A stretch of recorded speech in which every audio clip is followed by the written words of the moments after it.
TV KPM. Assalamualaikum. Hai semua. Selamat menonton Road to Success SPM 2021 buat adik-adik yang akan menduduki SPM tahun ini, tahun 2021.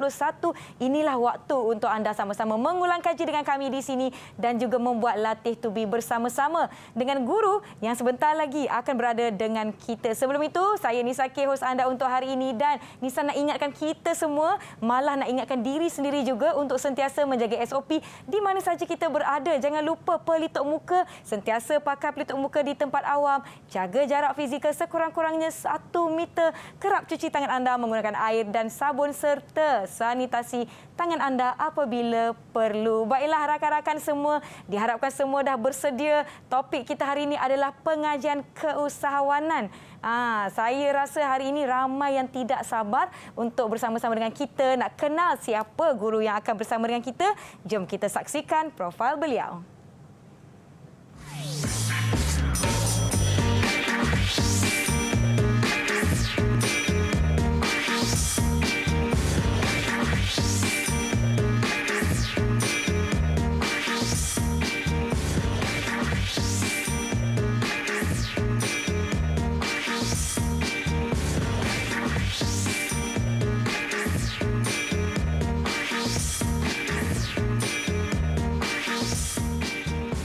Jom kawan-kawan, kita persilakan Cikgu Hafiz dari Sekolah Menengah Teknik Melaka. Apa khabar Cikgu? Assalamualaikum. Waalaikumsalam warahmatullahi wabarakatuh. Macam mana Cikgu, sihat? Alhamdulillah. Baik, Alhamdulillah. Macam mana perasaan Cikgu kita nak berkongsi ilmu dengan anak-anak murid hari ini?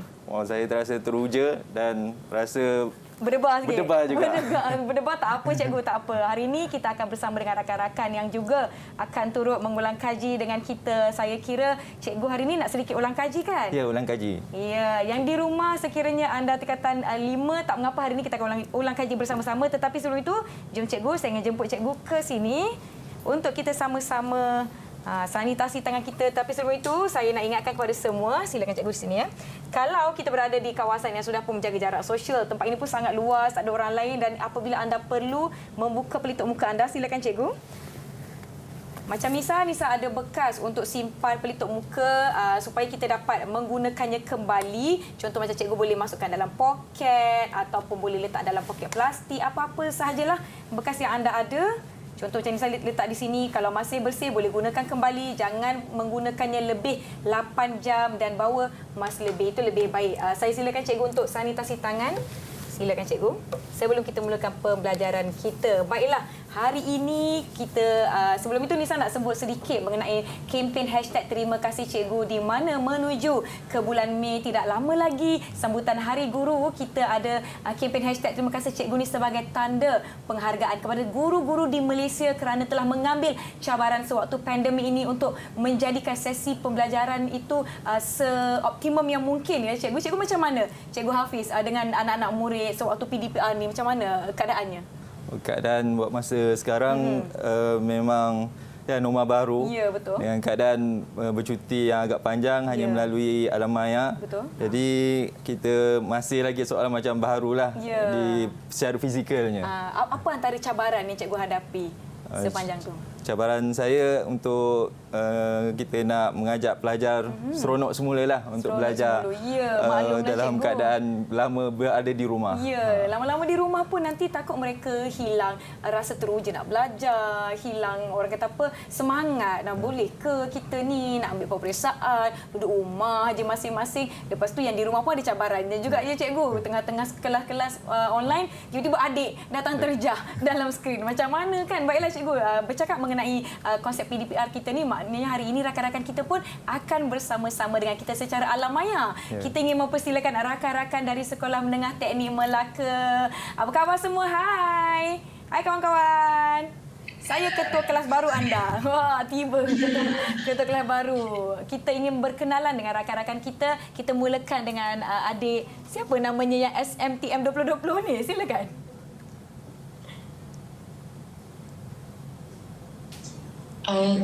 Nama saya Munirah binti Masniza. Saya daripada sekolah SMTM Melaka. Ya, terima kasih. SMTM tu nama sekolahnya. Sekolah Menengah Teknik Melaka. Baik. Okay, kita mempersilakan Zuhaira, perkenalkan diri. Assalamualaikum dan salam sejahtera. Nama saya Nur Zuhaira Najwa binti Wan Najib. Panggil saya Najwa daripada Sekolah Menengah Teknik Melaka Bukit Piatu. Baik, terima kasih. Khadijah, di mana anda? Perkenalkan diri, silakan. Hai, nama saya Khadijah Badrisha. Saya dari Sekolah Menengah Teknik Melaka. Hai, kita ada Arif. Arif, silakan. Assalamualaikum warahmatullahi wabarakatuh. Nama saya Muhammad Arif Hamid bin Johari. Saya bersekolah di Sekolah Menengah Teknik Melaka Bukit Piatu. Baik, seterusnya kita persilakan Syahmi. Assalamualaikum. Nama saya Muhammad Syahmi bin Samsudin dari Sekolah Menengah Teknik Melaka Bukit Piatu. Baik, terima kasih. Dan yang terakhir sekali, Adam, silakan. Assalamualaikum. Nama saya Muhammad Jawakiri bin Farulizam dari Sekolah Menengah Teknik Melaka.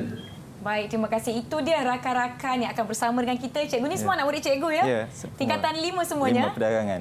5 perdagangan. Jadi agak-agak bersedia tak cikgu? Mana tahu nanti cikgu Hafiz nak tanya soalan ke? Sengih je semua ni. Sedia. Baik, kita ingin persilakan cikgu untuk mengambil tempat di smartboard di hujung sana. Saya akan kekal di sini demi menjaga jarak. Hari ini subjek kita adalah pengajian keusahawanan dan disertai dengan rakan-rakan dari Sekolah Menengah Teknik Melaka. Kita persilakan cikgu, silakan. Cikgu dekat sikit. Dekat sikit. Iya, kat situ. Okey, untuk hari ini kita akan lihat tentang format pentaksiran mulai tahun 2021 yang merupakan pengajian keusahawanan bagi kurikulum standard sekolah menengah KSSM lah. Okey, format yang terbaru untuk tahun SPM 2021 kita hanya ada kertas 2 saja. 1 dan 2. Maknanya kertas 1 adalah ujian bertulis. Kertas 2 adalah kerja khusus. Jadi ujian bertulis yang terdiri daripada 3 bahagian. Bahagian A, bahagian B dan bahagian C. Ya. Jadi jumlah markahnya adalah 140 markah. Cuma bahagian A dia lebih kepada jenis item subjektif respon terhad. Maksudnya soalan yang pendek yang terdiri daripada 40 markah dan soalannya ada 4 sahaja dan jawab semua soalan.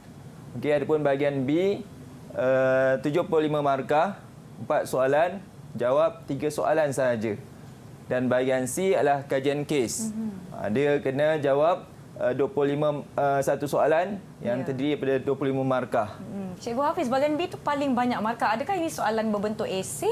Ya, dia bentuk esei. Oh, baik. Jadi ia merupakan tajuk tingkatan 4 dan tingkatan 5 lah. Dan tempoh ujian dia selama 2 jam 30 minit. Maknanya tiadalah soalan objektif pada tahun KSSM 2021 ni lah. Dan seterusnya kertas 2 terdiri daripada kerja khusus yang merupakan tugasan projek, iaitu rancangan perniagaan. Rancangan perniagaan yang mereka kena buat lengkap secara individu. Jadi memang mereka ni bakal usahawan lah yang akan melaksanakan rancangan perniagaan mereka. Yang mana satu tugasan markahnya terdiri 100 markah dan tempoh masa kita beri dalam 20 minggu. Maknanya mereka kena menyiapkan rancangan perniagaan dalam tempoh yang diberi dan diambil kira sebagai markah secara keseluruhan nanti. Okey, itulah secara ringkas format kertas 1 dan kertas 2 dan inilah contoh soalan bagi kertas 1 iaitu bahagian A. Contohnya markah dia 2 markah saja pendek. Contoh soalan, apakah sistem jual beli sebelum mata wang diperkenalkan? Jawapan dia pendek dan ringkas. Jadi inilah bentuk bahagian A. Adapun bahagian B, jawapan dia terdiri daripada 4 markah. Jadi soalannya, contoh, terangkan inisiatif berterusan bagi seorang usahawan dalam mengembangkan perniagaannya. Jadi maknanya pelajar atau calon kena menerangkan tentang inisiatif berterusan. Okey. Ini contohlah soalan bahagian B. Dan bahagian C, kajian kes. Bila kajian kes ni adalah cerita tentang sesuatu situasi ataupun perniagaan yang dijalankan. Okey, dan soalannya, mengapakah pihak berkuasa mengambil tindakan sedemikian? Kemukakan alasan anda. Maknanya soalannya pendek, tapi markahnya banyak. Panjang.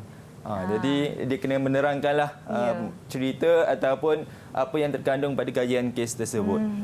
Okey. Baiklah. Cikgu, saya rasa anak-anak murid kita ni setakat ni okey ya. Dah bersedia ke tak apa? Mereka ada masa lagi. Gunakan waktu ini untuk kita sama-sama ulang kaji, kenal bentuk-bentuk soalan. Macam setakat ini cikgu dah tunjukkan soalan yang markahnya pendek, 2 markah saja, ada yang 4, ada yang 9 lagi panjang. Makna jawapan tu lagi panjang lah cikgu ya? Ya. Lagi panjang. Baiklah, kita akan berhenti rehat seketika. Yang di rumah, kekal fokus, jangan ke mana-mana. Kita akan bertemu selepas ini. Pada hari persekolahan, saya akan bangun jam 6 pagi. Ada kalanya tiba di sekolah, saya rasa sedih bila terpaksa berpisah sementara dengan mama saya demi mencari ilmu. Tapi saya ingat pesan cikgu, pergi sekolah mesti semangat. Jadi saya buatkan semangat. Terima kasih cikgu. Lagu ini untukmu. Tak terhingga pengorbananmu hingga aku besar dan ku ingat selalu. Terima kasih padamu cikgu, jasamu akan ku kenang selalu.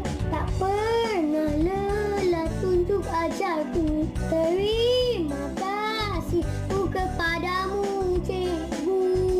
Saya Rais Ashraf dari Pulau Gemilang ingin mengucapkan selamat hari bumi. Didik TV KPM.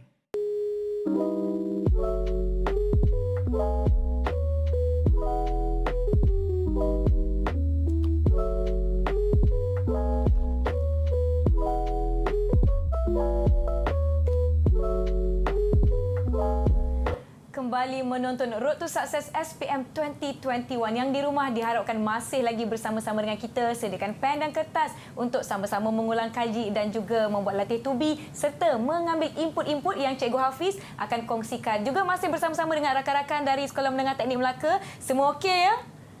Oh, nampak bersemangat. Kalau okey, beri thumbs up. 2 thumbs up. Yes, okey. Cikgu, jom kita mulakan. Silakan cikgu. Okey, kita akan lihat pengajian keusahawanan bab 1 pengenalan keusahawanan yang merupakan bab tingkatan 4 Tingkatan 4. Okey, yang mana dalam pengenalan keusahawanan kita akan belajar 3 tajuk penting, iaitu yang pertama sejarah dan perkembangan keusahawanan di Malaysia.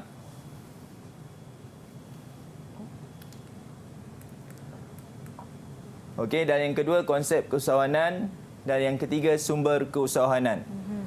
Jadi kita lihat pada satu tajuk dahulu, iaitu tentang sejarah dan perkembangan keusahawanan di Malaysia. Jadi sejarah keusahawanan di Malaysia, dia bermula pada zaman keusahawanan Melayu Melaka, malahan lebih daripada itu. Maknanya sebelum zaman primitif lah dikatakan. Yang mana aktiviti jual beli berdasarkan kepada pertukaran barang melalui sistem barter. Sebelum mata wang diperkenalkan. Jadi ini contoh gambar lah, maknanya tukar barang. Yang mana kesannya muncul usahawan yang menghasilkan barang secara berlebihan untuk ditukar ganti dengan barang lain bagi memenuhi keperluan dan kehendak masyarakat. Jadi kehendak yang berbeza, keperluan yang berbeza, tapi nilainya agak tidak sesuai sebenarnya. Tapi itulah keadaan yang mata wang belum diperkenalkan lagi. Jadi pada zaman kejayaan Melayu Melaka, orang yang menjalankan perniagaan dipanggil pedagang. Itulah sejarah awal secara umumnya. Dan perkembangan keusahawanan di Malaysia, secara ringkasnya, itulah kita diperkenalkan dasar ekonomi baru yang dilancarkan pada tahun 1971. Maknanya inilah keadaan yang membantu masyarakat kita untuk meningkatkan ekonomi. Yang merupakan dasar sosioekonomi yang dirancang oleh kerajaan bagi mencapai matlamat perpaduan negara. Jadi 2 strategi dalam DEB, dasar ekonomi baru, dan singkatannya DEB bagi mencapai matlamat tersebut, iaitu membasmi kemiskinan untuk meningkatkan pendapatan dan peluang pekerjaan tanpa mengira kaum. Dan yang kedua, menyusun semula masyarakat Bumi Putera untuk membetulkan ketidakseimbangan ekonomi antara kaum. Kenapa berlaku? Mana kita sedia maklum bahawa sebelum DEB, semasa pemerintahan British, mereka memperkenalkan dasar pecah perintah dan dasar ekonomi bebas. Okey, adapun semasa DEB, inilah keadaan yang berlaku usaha kerajaan tentang penumbuhan agensi baru, latihan berbentuk teknikal dan vokasional, kemudahan lain, pembiayaan, peluang, industri luar bandar dan infrastruktur. Dan selepas DEB, kesan peningkatan pendapatan, keseimbangan guna tenaga, peningkatan semula hak milik aset, peningkatan sektor industri bandar dan luar bandar, dan yang kelima, pengurangan kadar kemiskinan. Jadi, Arif dengar? Nak tanya. Dengar Ustaz. Kena cikgu. Penubuhan agensi baru. Boleh senaraikan 2 agensi baru yang diperkenalkan semasa awal DEB. Yang pertama ialah Perbadanan Pembangunan Bandar dan Lembaga Pemasaran Pertanian Persekutuan. Pembangunan bandar, betul singkatan dia? UDA. Okey, yang satu lagi? Fama, bagus. Ya, bagus. Bersedia. Nampak bersedia. Tahniah. Okey, seterusnya sebagai kita ulang kaji semula tentang apa yang dikatakan dasar pecah perintah yang berlaku pada sebelum DEB, yang mana pemerintahan British lah yang mentadbir negara kita pada awal dahulu, yang mana menyebabkan kaum-kaum di tanah Melayu dipisahkan mengikut identiti etnik. Mana ada kaum Melayu, India, Cina, dan termasuklah Bumiputera yang lain. Mana kata orang asal kan. Kemudian yang kedua status sosial dan yang ketiga status ekonomi. Yang mana kaum Melayu menetap di luar bandar, kegiatan utama mereka adalah pertanian. Adapun kaum India menetap di ladang getah dan menjadi buruh. Dan yang ketiga kaum Cina menetap di bandar, kegiatan utama mereka adalah perniagaan. Okey, adapun dasar ekonomi bebas, maknanya dikata sebelum DEB ini Bumiputera tidak diberi galakan dan latihan formal untuk menceburi bidang keusahawanan, dan yang kedua Bumiputera tidak punya pengalaman, latihan atau modal untuk menjalankan perniagaan.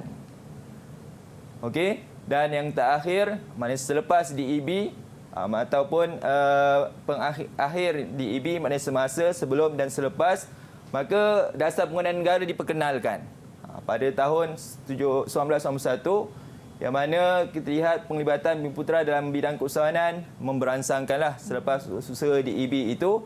Dan ada 5 aspek DPN yang perlu anda ingat, murid-murid, tentang keadilan sosial, bagaimana tentang masyarakat Melayu, Cina, India dapat sama rata, sama tinggi dalam pelbagai bidang. Yang kedua, nilai etika dan moral.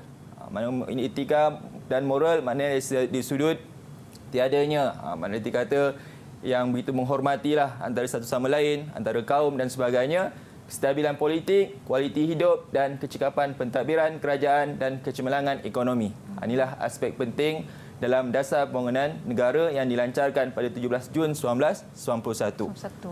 Okey, dan tiba masanya satu topik yang selesai yang kita boleh tanya kawan-kawan kamu yang kamu dah ulang kaji. Siapa agaknya nak ditanya ya cikgu? Dija. Silakan Dija. Silakan Dija. Soalannya? Soal jawab, kawan tanya kawan. Nak tanya siapa? Dija baca soalan, kemudian Dija sebut nama kawan yang Dija nak dia jawab, boleh? Oh, boleh. Sila bacakan soalan. Soalan dia, apakah keusahawanan di Malaysia selepas DEB? Senaraikan 3 agensi awal yang ditubuhkan bagi membantu masyarakat mencari. Ya. Tanya siapa tu? Najwa, sila jawab soalan dari rakan anda. Agensi baru lepas DEB ya? Ya, 3 agensi yang membantu masyarakat menceburkan diri dalam bidang keusahawanan. Seperti MARA ke? Okey, jangan marah. Marah tu apa? Majlis Amanah Rakyat. Okey. Ya. Lagi? Dua. Mana tu? Sejak Berdebar terus semua.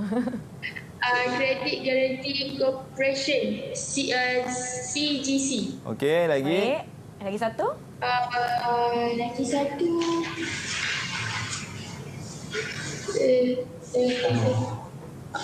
Fama. Okey. Okey, betul. Betul cikgu? Betul.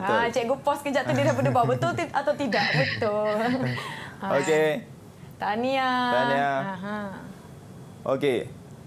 Ada yang lain nak tanya? Ada lagi soalan? mungkin tak faham setakat ini, kita ulang kaji cikgu kan mereka ni semua rakan-rakan dari tingkatan 5. Kita sedang mengulang kaji bab pengenalan. Baru pengenalan lah pengenalan kawan-kawan. sejarah dan perkembangan keusahanan di Malaysia. Okey, baru topik yang pertama, subtopik yang pertama. Baik, Ada soalan lain? Saya nak tanyalah boleh? Okey. Saya tanyalah kawan-kawan saya. Soalan senang je. Tadi ada keluar dalam slide cikgu. Kita nak tengok rakan-rakan kita ni beri perhatian atau tidak. Senang sangat-sangat. Saya nak tanya Syahmi lah, Syahmi. Mana Syahmi? Oh, semua yang lain lega. Okey, Syahmi. Tadi kita bercakap mengenai pengenalan keusahawanan di bahagian sejarahnya. Kalau dulu-dulu, kalau kita tak berjual beli, bayar RM1, RM2, kita guna sistem apa untuk bertukar barang? Apa nama sistem tu?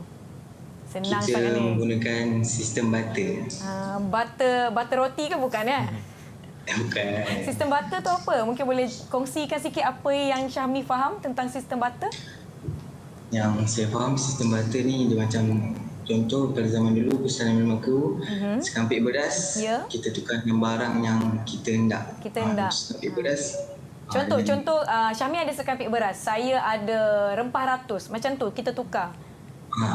Kalau saya tak nak tukar, saya tak perlukan sekampik. Kenalah tukar. Pun boleh. Baiklah, terima kasih saja mengusik Syahmi. Yang kawan-kawan yang lain tu bersedia ya, mana tahu tiba-tiba kita nak tanya nama. Cikgu saya nak tanya, kalau tadi sistem barter ni antara kelemahan dia adalah apabila dua barang yang nak ditukar, nilainya sebenarnya tak sama. Mungkin saya ada kambing tapi saya teringin nak makan nasi, ada beras. Tapi nilainya tak sama cikgu kan? Jadi ianya tetap berlaku lah dulu. Itulah bergantung pada individu tersebut. Kalau dia memang nak sangat, maknanya berlakulah pertukaran yang kiranya tidak boleh berlaku adil lah. Ya, betul. Tapi sebabkan keperluan tu nak, pasti mereka akan bertukar juga. Bertukar jugalah. Itulah yang berlaku. Sebelum mata wang, sistem mata wang diperkenalkan. Saya kira setakat ini rakan-rakan semua okey kan? Okey, masih okey. Baiklah, yang di rumah diharapkan juga masih okey. Boleh buka buku teks tingkatan 4 cikgu ya, untuk mengulang kaji topik pengenalan kita. Kita akan pergi ke topik seterusnya, tetapi sebelum itu kita berehat seketika. Jangan ke mana-mana, kita jumpa selepas ini. Didik TV KPM.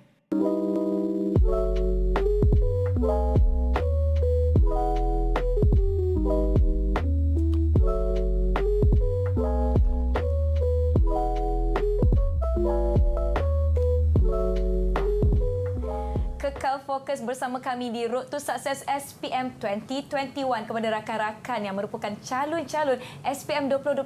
Anda merupakan kumpulan pertama yang akan menduduki SPM dalam format baru, cikgu ya? Ya, betul. Adakah format baru ni sebenarnya sangat-sangat berbeza dengan format yang sebelum ni? Perbezaannya yang ketara tentang tiada soalan objektif lah. Maknanya pelajar memerlukan kekuatan ingatan fakta dan mampu untuk menghuraikan dan menerangkan dan menjelaskan dalam sesuatu soalan itulah. Menghuraikan, menerangkan, menjelaskan. Jadi sangat pentinglah untuk mereka bukan setakat baca dan menghafal cikgu tapi untuk faham. Kalau contohlah ya, saya baca, saya faham konsep atau sesuatu topik tu, lepas tu saya jawab dalam perkataan saya sendiri. Adakah diterima juga? Boleh diterima jika dia berkaitan tentang apa yang kehendak soalan lah.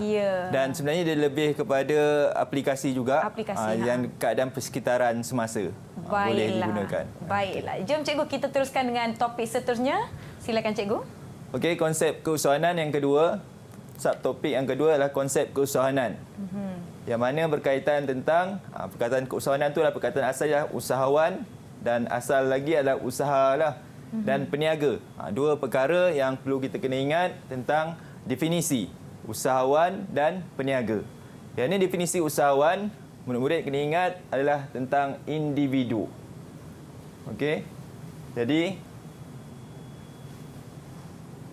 individu yang menubuhkan, menguruskan, menanggung risiko perniagaan. Itulah usahawan dan dia berusaha secara berterusan meneroka perniagaan baharu. Dan definisi perniaga pula, individu juga yang menjalankan kegiatan jual beli barang atau perkhidmatan tujuannya untuk dapat keuntungan. Jadi kedua-duanya kalau kita lihat ada perbezaan dari sudut definisi, cuma adanya aktiviti jual beli inilah ada persamaan. Dan keuntungan ini tidak dinafikanlah, usahawan juga memerlukan keuntungan dalam perniagaan. Okey, ini definisi keusahawanan pula. Yang mana adalah proses Okey, proses menggabungkan sumber keusahawanan. Seperti tanah, bahan mentah, sumber manusia, modal, teknologi dan maklumat oleh usahawan. Sekaligus untuk menghasilkan barang serta perkhidmatan bagi memenuhi keperluan dan kehendak manusia. Adapun definisi perniagaan, aktiviti jual beli barang atau perkhidmatan bagi memenuhi keperluan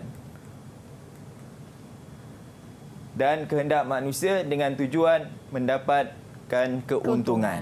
Itu antara perbezaanlah 4 perkataan yang hampir sama tetapi berbeza.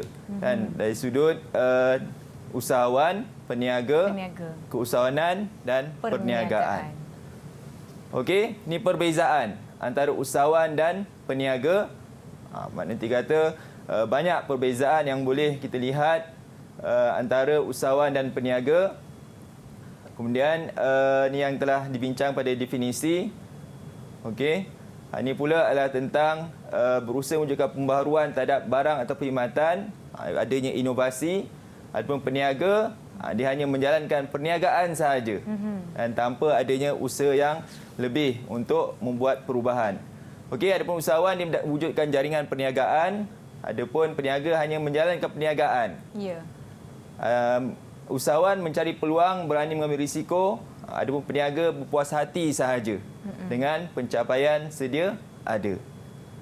Dan seterusnya, perbezaan pada usahawan dan peniaga cenderung pada keuntungan jangka masa panjang, adapun peniaga jangka masa pendek, keuntungan yang diperoleh dan meneroka perniagaan baru yang berpotensi dan belum diterokai orang lain. Itulah usahawan.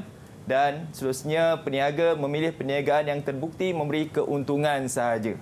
Maknanya nak mudah ceritalah peniaga ini. Okey. Jadi inilah perbezaan usahawan, peniaga dan tentang keusahawanan dan perniagaan. Okey. Dah bersedia? Tanya lagi soalan cikgu. Okey. Adam. Adam, mana Adam? Mana Adam? Sila. Okey, Adam. Saya Apa persamaan keusahawanan dan perniagaan? Persamaan dia usahawan dan perniagaan kedua-duanya menjual barangan. Okey. Lagi? Yang kedua? Kedua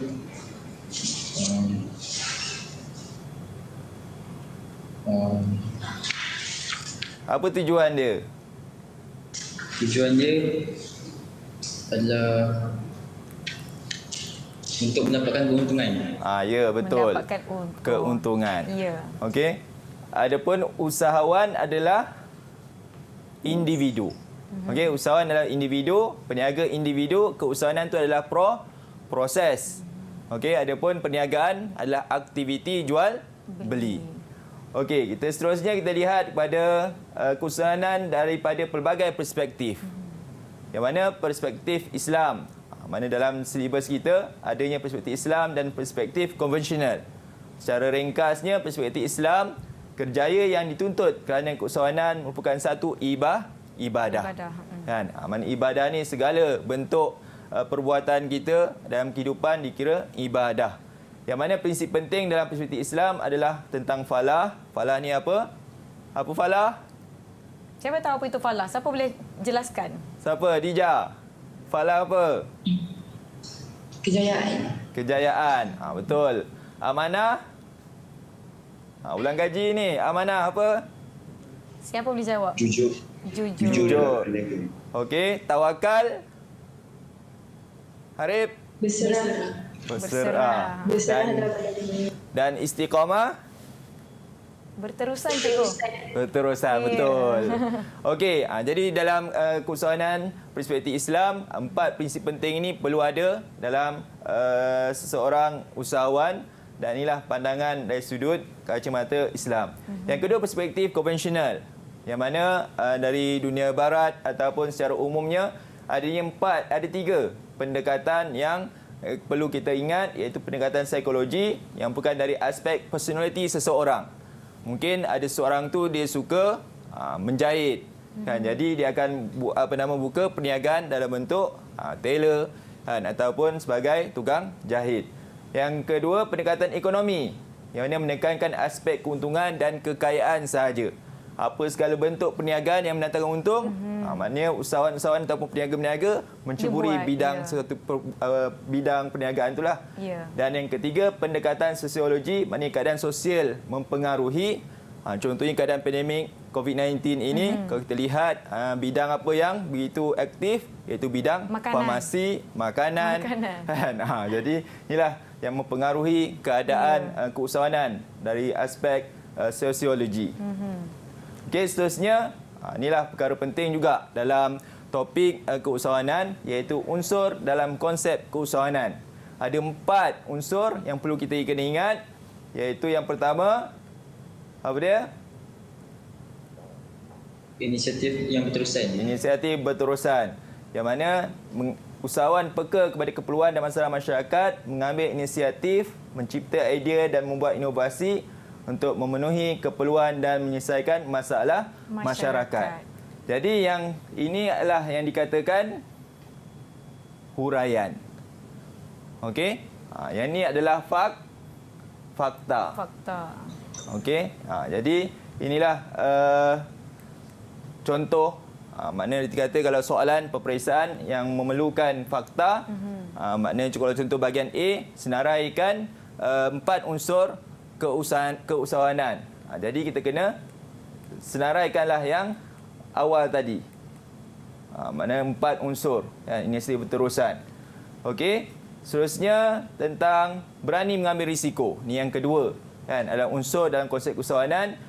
Menanggung risiko tentang akibat ketidakketentuan permintaan ke atas barang yang dikeluarkan ataupun perniagaan yang dijalankan. Jadi semua berisiko.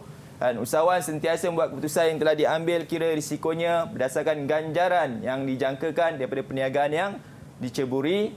Dan yang ketiga, berupaya mendapat pulangan. Aktiviti yang dijalankan oleh usahawan mestilah mendapat keuntungan. Yang kedua, pulangan keuntungan diperoleh setelah mengambil kira segala belanja operasi dan risiko yang munasabah. Dan yang ketiga, pulangan lumayan mendorong pada pertumbuhan bidang keusahawanan dan meningkatkan ekonomi negara, seterusnya dapat mewujudkan peluang pekerjaan serta mengatasi masalah sosial. Inilah unsur keusahawanan yang perlu kita kena ingat. Dan yang keempat, mengemeling sumber keusahawanan. Apa yang dikatakan sumber keusahawanan, kita akan lihat pada topik yang akan datang, iaitu usahawan mesti mendapatkan sumber untuk menghasilkan produk yang bernilai. Okey, ini yang dikatakan sumber. Tanah, modal, sumber manusia, bahan mentah, teknologi maklumat. Okey. Yang mana pengembalian sumber dilakukan dengan merancang, menyusun, mengorganisasikan, mengarah dan mengawal. Proses ini adalah merupakan kegiatan keusahawanan. Jadi nampaklah perbezaan dengan perniagaan. Okey. Jadi contoh, lihat minda kita, tengok buah kelapa ni. Ya. Okey. Siapa ada idea? Sebab memang keusahawanan ni adalah melahirkan orang kata kreativiti dan inovasi dalam suatu perkara atau satu produk lah. Okey, contoh, apakah produk atau perkhidmatan yang boleh diusahakan oleh usahawan? Kalau sumbernya buah kelapa, apa perniagaan yang kawan-kawan boleh lakukan? Lebih kreatif, lebih bagus. Kita nak dengar. Siapa yang nak jawab? Saya nak cuba. Silakan. Antara produk yang usahawan boleh lakukan ialah contohnya setiap hari kita memasak menggunakan santan. Kita juga boleh buat produk ataupun minuman coconut shake menggunakan air kelapa tersebut. Wah, baik. Dan juga air kelapa. Itu saja. Itu saja. Santan, lepas tu minuman coconut shake, lepas tu jual air kelapa. Oh, musim panas ni sedap pula air kelapa ya. Okey, baik. Tapi cikgu, setuju tak kalau kita berniaga produk yang permintaannya memang setiap hari memang akan ada macam santan. Saya kira dalam banyak-banyak kedai dekat rumah tu kedai santan tu yang paling sibuk. Lebih menguntungkan. betul. Maknanya santan lah. Maknanya dan kreativiti lagi atau kreatif inovasi lagi, mungkin santan itu dalam bentuk serbuk. Serbuk, Mungkin lebih dia memudahkan. dimudahkan dan boleh simpan tahan lama. Baik. Dan boleh dieksportkan ataupun mungkin ada yang mengimport lah. Kan? Ya, betul. Baik. Okey. Ada yang lain selain Ada produk? yang lain? Kalau pokok kelapa dah habis, jadi apa keusahawanan ataupun bidang yang perlu dibuat oleh seseorang usahawan tu? Kalau kelapa dah habis dengan pokoknya je cikgu ya? Apa produk yang kita boleh hasilkan dari pokok kelapa tu pula? Maksudnya pokok kelapa perlu ditanam lah kan? Ya. Jadi bidang keusahawanannya adalah kita Bertani. orang kata bertani. Baik. Okey. Selain daripada itu, boleh bagi cadangan, Ada lagi idea. tak? Saya nak cuba. Sila. Kita boleh buat daun kelapa tu kita hiris dari lidi, lepas tu jadi penyapu lidi. Jadi Okey, penyapu, jadi penyapu lidi. Daripada Okey. daun kelapa Daripada tu daun ya? kelapa, Ya, betul? Baik. Ada lain? lagi? Sebab kelapa banyak dia punya kegunaan dia. Ya. Kan? Siapa yang belum jawab lagi? Semua jam cikgu. Sebab memang subjek keusahawanan ni kita kena mengeluarkan idea. Ya. Ha. Bila on the spot macam ni, agak-agak ini yang menguji kreativiti mereka bila beri satu produk atau satu sumber, apa yang mereka boleh fikirkan untuk hasilkan. Ada lagi? Saya rasa mereka dah tersengih-sengih tu maknanya tak ada lagi lah tu cikgu. Ya, baiklah. Okay. Kalau saya sendiri cikgu, batang pokok kelapa tu saya selalu, bukan batang pokok kelapa, tempurung. Pokok kelapa tu saya kira boleh buat produk-produk craft, tabung dan hiasan dan benda yang kita ketuk boleh berbunyi dan sebagainya. Baiklah cikgu, kita akan berhenti rehat seketika. Yang di rumah pun teruskan memikir apa yang anda boleh jual menggunakan kelapa. Kita akan jumpa selepas ini. Didik TV KPM. Assalamualaikum, saya Puan Asnida, ibu kepada pelajar Muhammad Arif Fahmi bin Johari. Beliau akan menghadapi SPM tahun ini dan sebagai seorang ibu amatlah besar harapan saya supaya beliau dapat mencapai kejayaan yang cemerlang dan mendapat A dalam semua subjek yang diambilnya, terutama subjek keusahawanan. Semoga harapan saya ini menjadi satu realisasi. Assalamualaikum, saya Mama Nur Zuhairah Najwa binti Muhammad Najib dari kelas 5 penerangan.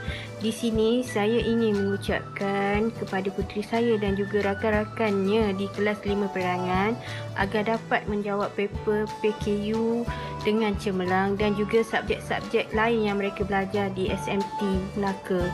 All the best.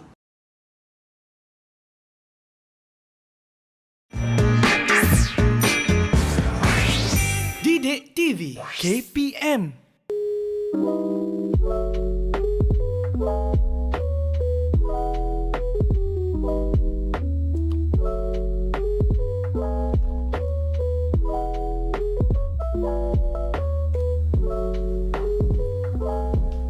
Kembali menonton Road to Success SPM 2021. Kepada mereka di luar sana, jangan lupa untuk sentiasa menjaga SOP, pakai hand sanitizer apabila perlu, dah pergi keluar tu pegang macam-macam ya cikgu, bawa hand sanitizer. Maklumlah sekarang ni kebanyakan sektor sudah pun mula dibuka, jadi bergantung kepada tanggungjawab kita untuk kekal menjaga diri kita, #kita jaga kita. Dan saya nak kongsikan sedikit dengan semua penonton di luar sana topik ataupun tema tahun baru pula, maklumlah.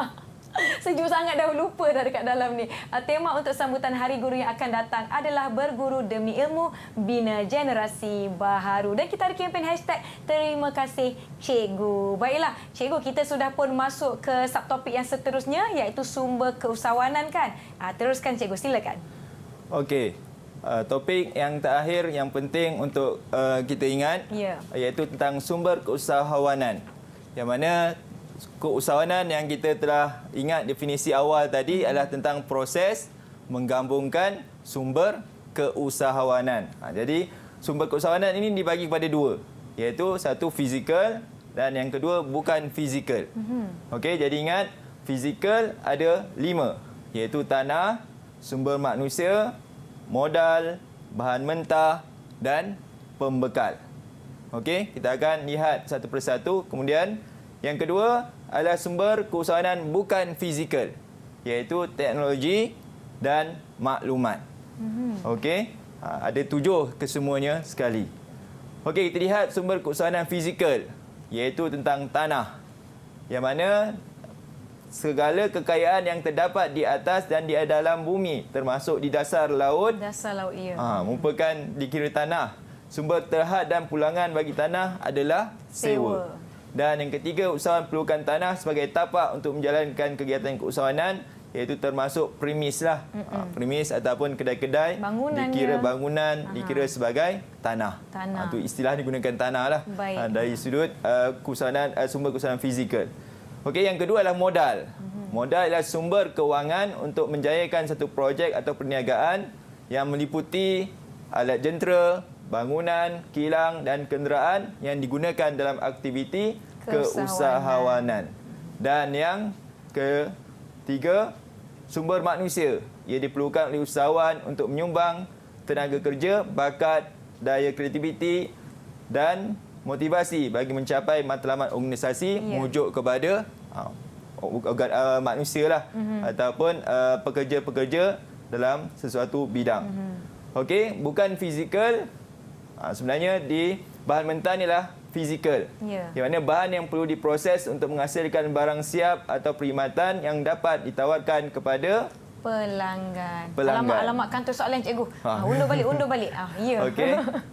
Dan yang kedua ataupun bahagian bukan sumber keusahawanan bukan fizikal, terdiri pada maklumat dan teknologi, yang mana pengetahuan atau ilmu yang membantu usahawan dia bergerak sendiri.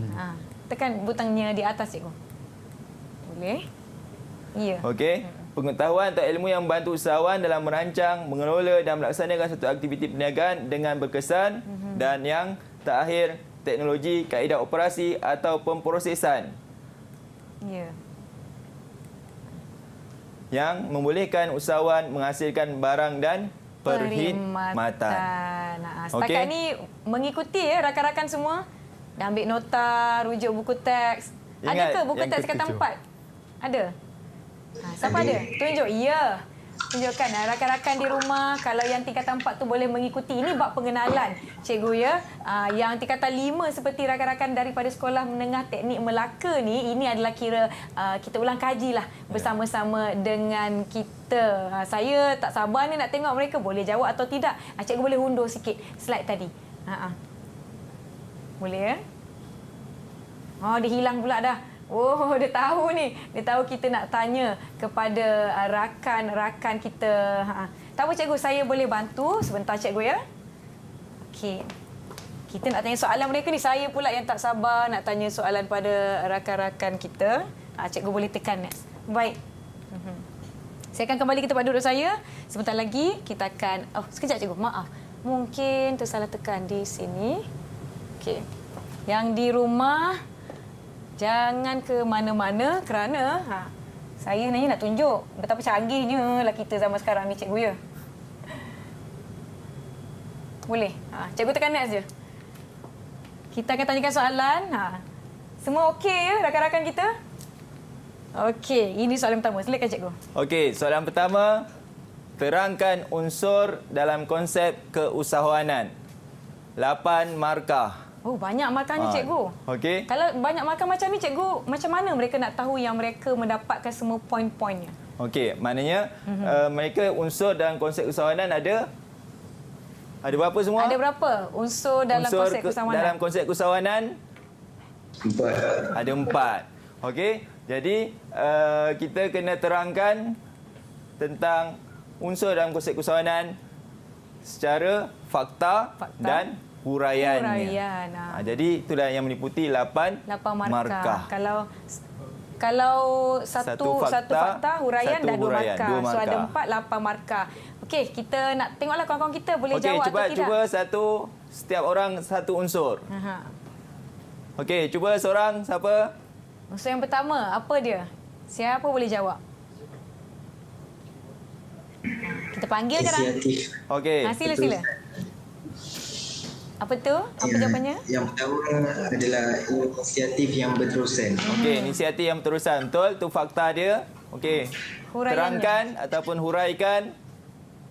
Dia macam inisiatif berterusan ni dia membantu usahawan memulakan atau mencipta sesuatu yang baru dan terus mengembangkan usaha tersebut. Ya, dapat tak 2 markah cikgu? Okey, boleh dapat 2 markah. Boleh dapat. Ada fakta, ada huraian. Okey, cuba bagi contoh. Daripada inisiatif berterusan tu. Maknanya kamu dah terangkan dia mulakan, kemudian mencipta, menjalankan perniagaan. Okey, contohnya maknanya kamu kena berikan contoh. Sebagai kamu. Kita buat satu produk usahawan ni, kita kena teruskan buat lanjut, jangan berhenti buat. Produk apa? Produk contoh? Contoh produk pencuci muka. Pencuci muka. Okey. Hingga di pasaran global contohnya. Okey, itu sebagai contohlah untuk menerangkan ataupun menghuraikan unsur keusahawanan. Okey, yang kedua? Yang kedua. Saya nak cuba. Silakan. Yang kedua ialah berani mengambil risiko. Okey, betul, berani mengambil risiko. Huraiannya? Usahawan perlu berani mengambil risiko untuk mendapat keuntungan yang lebih tinggi. Jika risiko lebih tinggi, maka keuntungan yang kita akan dapat lebih tinggi. Contohnya, mengambil risiko untuk membuat kita membeli tanah untuk menanam pokok kelapa sawit sebagai produk, untuk buat produk daripada kelapa sawit tersebut. Ya. Itu saja. Okey. Cikgu, saya ada soalan nak tanya pada siapa rakan kita ni. Kalau menanam pokok kelapa sawit kan, apa contoh risiko yang dihadapi oleh usahawan ataupun usahawan tersebut? Apa antara masalah? Bagi satu ni saya nak tahu. Contoh masalah yang akan dihadapi ialah tikus, haiwan perosak. Haiwan perosak. Ya. Ada juga penyelesaian untuk perkara tersebut. Wah, ini kalau berbincang lagi panjang ni esok tak habis. Baiklah, kita teruskan dengan jawapan yang ketiga. Yang ketiga? Yang ketiga apa dia? Unsur dalam konsep keusahawanan. Yang ketiga ialah berupaya mendapat pulangan. Okey, betul. Aktiviti yang dijalankan oleh usahawan perlu mendapat pulangan, iaitu keuntungan yang diperoleh setelah mengambil kira segala kos perbelanjaan dan juga risiko yang munasabah. Okey. Contohnya kita buat sesuatu perniagaan, kita perlu kira dulu kos supaya kita berupaya dapat pulangan yang lumayan selepas kita buat sesuatu produk. Baik. Okay. Betul.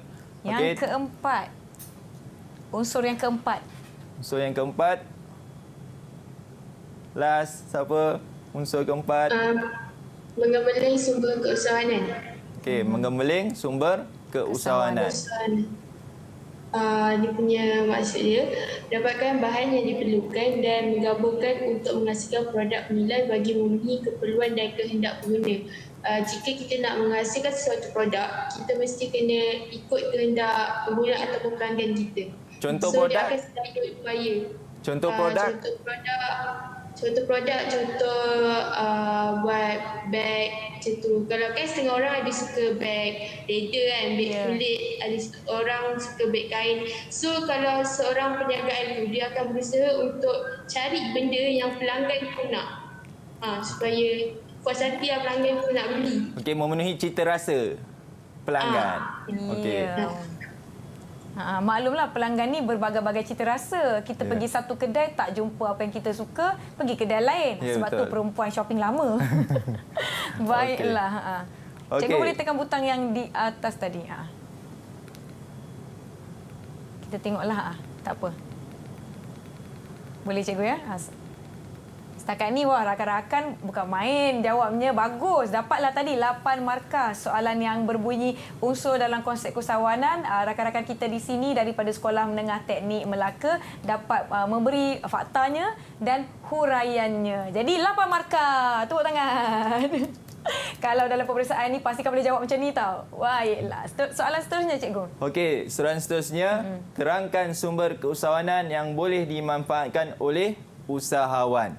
Soalannya ringkas tapi markahnya banyak. 10 markah. 10. Jadi sumber keusahawanan ada berapa? Sumber keusahawan ada berapa? 7. Okey, ada 7. Jadi kita pilih berapa? Berapa nak pilih? 5 sahaja. Okey, siapa yang belum jawab awal tadi? Okey, 5 sumber keusahawanan yang boleh dimanfaatkan oleh usahawan. Sebab dia tak terangkan bilangan tapi kita berpandukan kepada markah. Okey, berikan satu dahulu. Siapa? Okey, yang pertama tanah. Contohnya tanah digunakan untuk tujuan pertanian, mendirikan premis perniagaan dan memberikan perkhidmatan parkir kereta. Okey. Yang kedua, sumber manusia. Pekerja merupakan sumber yang dapat membantu kejayaan sebuah perusahaan jika dirancang dan digambling dengan baik. Yang ketiga, modal. Modal ialah sumber diperlukan untuk menjayakan sesuatu projek seperti pembelian, jentera dan kilang. Ya, ada tiga jawapan di situ. Lagi 2. Siapa lagi tadi seorang yang tak jawab? Bagi yang lain, kawan. Ada lagi 2. Bagi yang lain, kawan yang lain jawab. 3 sumber keusahawanan telah pun dijawab. Silakan. Apa lagi 2 tu? Yang keempat, bahan mentah. Bahan mentah ialah bahan yang masih belum melalui sebarang proses atau bahan mentah yang telah diproses tapi belum menjadi barang siap. Ya. Contohnya membuat beras. Okey. Baik. Yang kelima?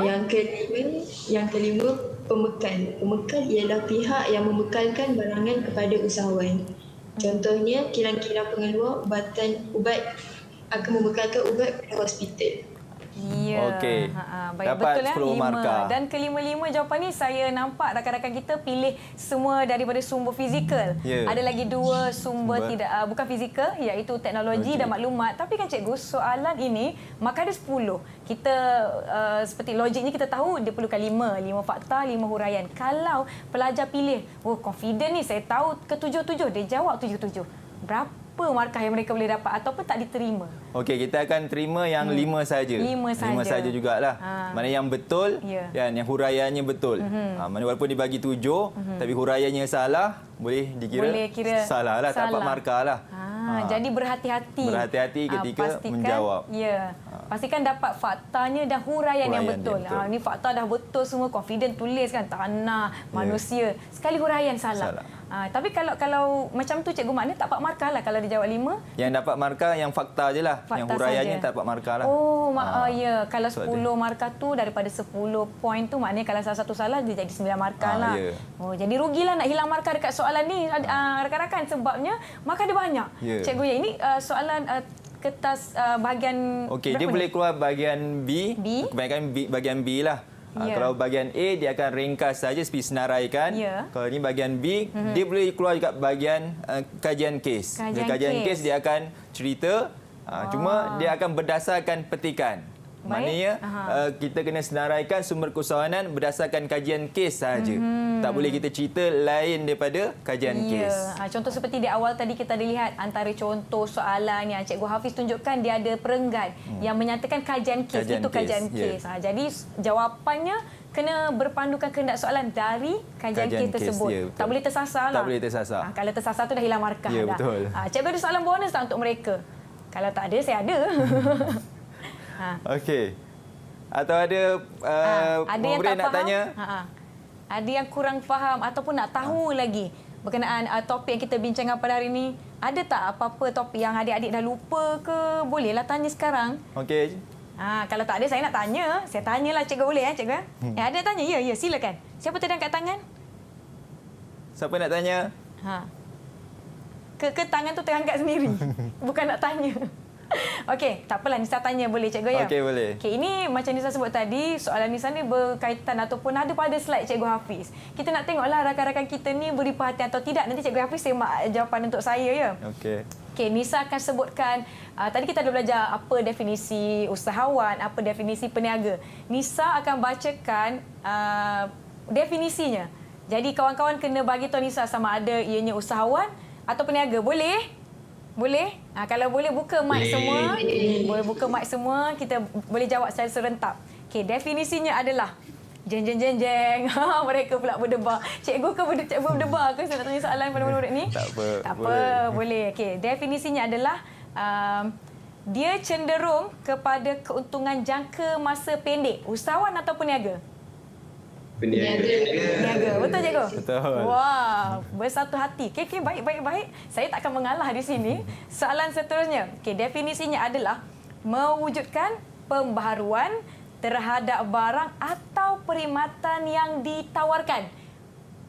Usahawan. Wah, mereka ni. Okey, kita tak boleh mengalah di sini. Saya ada lagi soalan-soalan ditanya. Maklumlah kita punya topik ini saya kira topik yang mudah difahami ya cikgu. Ya, pengenalan tingkatan 4 pengajian keusahawanan. Membenarkan rakan-rakan ni tingkatan 5 ini waktu yang baik untuk anda ulang kaji kerana peperiksaan nanti SPM 2021 akan merangkumi kedua-duanya cikgu ya. Betul. Tingkatan 4 dan tingkatan 5. Tingkatan 5. Jadi jangan bersenang lenang sangat cikgu ya. Kena ulang kaji. Okey. Tadi saya nak tanya mengenai unsur dalam konsep keusahawanan tapi Cikgu Hafiz dah tanya. Okey. Saya nak tanya keusahawanan ni ada 2 jenis perspektif. Apa 2 jenis perspektif tersebut?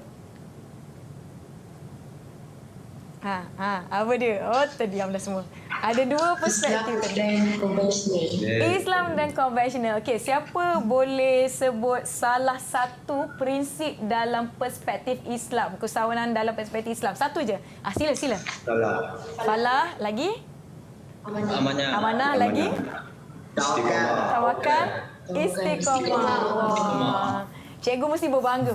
Boleh jawab anak murid saya ni. Ni semua anak murid di kelas cikgu ya? Ya, nanti kembali ke tingkatan 5. Nanti kembali ke sekolah nanti, Cikgu Hafiz boleh belanja tengok. Baguslah kamu semua jawab soalan Nisa. Okey, itu perspektif Islam. Kalau perspektif konvensional ada 3 pendekatan. Yang pertama apa dia? Psikologi. Kemudian? Ekonomi. Lagi yang 3? Sosiologi. Baguslah, mereka macam choir dah. Saya dengar serentak je mereka jawab. Baiklah, tahniah dan terima kasih kepada rakan-rakan dari Sekolah Menengah Teknik Melaka. Baiklah cikgu, kita pun telah tiba di penghujung rancangan. Saya seronok belajar, saya pun belajar benda baru dan saya pun seronok berinteraksi dengan rakan-rakan saya di sini. Kita inginkan cikgu kongsikan sedikit rumusan berkenaan apa yang kita telah bincangkan pada hari ini. Silakan cikgu. Okey. Rumusan hari ini kita telah belajar 3 perkara penting iaitu pertama sejarah dan perkembangan keusahawanan di Malaysia, yang kedua adalah tentang konsep keusahawanan dan yang terakhir adalah tentang sumber keusahawanan. Jadi 3 perkara penting ini memang penting untuk kita memulakan keusahawanan dalam kita sebagai usahawan. Secara realitinya walaupun ilmu ini baru dipelajari di peringkat menengah, tapi sebenarnya dia akan berlanjutan di peringkat universiti ataupun di luar sana yang memerlukan tajuk topik yang memberi peluang yang besar sebenarnya dalam bidang keusahawanan. Itu saja. Betul tu. Terima kasih sekali lagi Cikgu Hafiz dari Sekolah Menengah Teknik Melaka. Terima kasih kawan-kawan semua. Maaf ya kalau Kak Nisa ada salah silap. Okey semua. Baiklah. Terima kasih juga kepada semua yang menonton Road to Success SPM 2021. Diharapkan apa yang kita bincangkan hari ini memberikan manfaat, memberikan input yang baik kepada anda semua di luar sana. Boleh aplikasikan juga kalau anda bukan murid-murid di sekolah, boleh aplikasikan dalam kehidupan seharian ataupun dalam perniagaan anda. Siapa tahu. Baiklah, kita akan bertemu di episod yang akan datang. Saya Nisa Kia. Assalamualaikum. Bye. Lambai semua kawan-kawan. Bye.